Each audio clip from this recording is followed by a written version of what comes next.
All right, here it is, finished product. A couple of things I didn't really hit on in the last video is block-off plates. See, if you look at my piping diagram, or not the diagram, the actual piping, most plumbers will immediately pick up on that this is not a flow-balanced manifold, and that's right.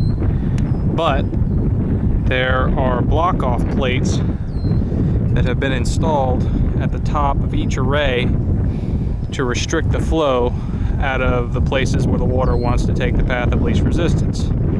So for instance, right there is a block-off plate. You can't see it because it's inside that rubber boot, but there's a little plastic plate that fits inside. It's too big to go inside the pipe or the header, but it's just big enough to fit inside that boot. So you just put it inside the boot and then seat the pipe right up against the tip of the header, so that plate is locked in place. It can't go anywhere and it restricts the flow.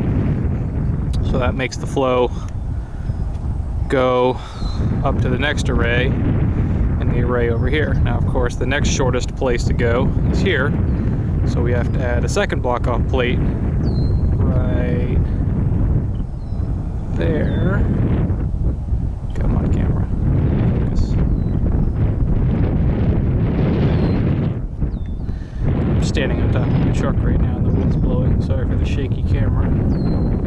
But yeah, there's a block-off plate right there. So that's restricting the flow exiting that array, and that forces the rest of the water to go across that supply side. It goes over the little jog, then goes up and into the last array, and that remaining amount of water goes through here and returns back to the pool.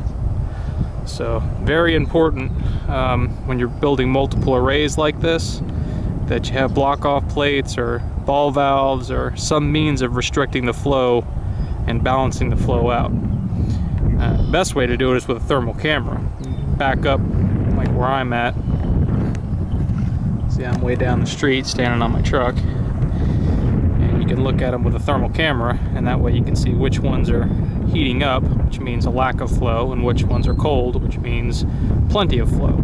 Any ones that are hot, well, you need to get more water to them. The ones that are cold, you need to restrict the water and send the water to the panels that are hot. Now, the Polk County Redneck way, which works just fine, is just to walk around and put your hands on the panels and just feel which ones are hot and which ones are cold. If you get to a cold panel, well, that one's got lots of flow. If you get to a hot panel, that one's not getting any flow, and you need to restrict the water at the cold panels to redirect it over to the hot panels. And it takes a few startups to do it and moving plates around, but you get it balanced and they'll all be about the same temperature. The other thing that you probably didn't see in the last video is that all of our pipe is now painted. It was gray Schedule 80 CPVC. Well, it's still Schedule 80 CPVC, it's just painted black now. And we got a few straps on there, stainless steel straps. And those straps are a few sizes too large, that way the pipe is still bolted to the roof deck. It can't fly off in a hurricane, but it's loose enough where the pipes can breathe back and forth with thermal expansion. Let's see, what else?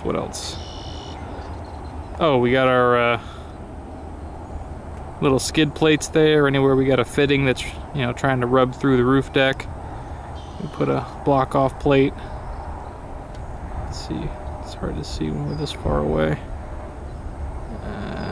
Yep, there's one. I don't know if you can see that or not. And those block-off plates can be anything. You can cut up an old panel, old scrap panel, and use that, or cut up some sheet metal and just glue it down to the roof. And of course we got our sensor. I'm not even going to try and zoom in on that. You're never going to see that. But it's the solar pool system. This is a pretty difficult one. You got multiple arrays, different roof decks. So This is about as difficult as they get right here. Most of the time, you're just building one array on one roof deck where you're just clipping one panel to the next. There's not a whole lot of piping. But I just figured I'd make a video for you guys. That way you can see how we do it down here in Florida. Well, how I do it. Most of the contractors do not do it correctly. I would say 90% of the contractors do not install skid plates. They usually don't install the block-off plates. What else do they usually screw up?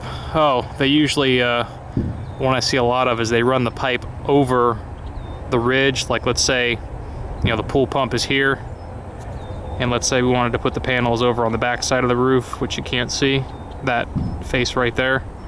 They'll run up the roof deck and then just go over the ridge and then drop back down to the panels. So then they'll never drain, and you know, then they freeze in the winter time. They usually put vacuum breakers in the wrong locations, or don't even put them in at all.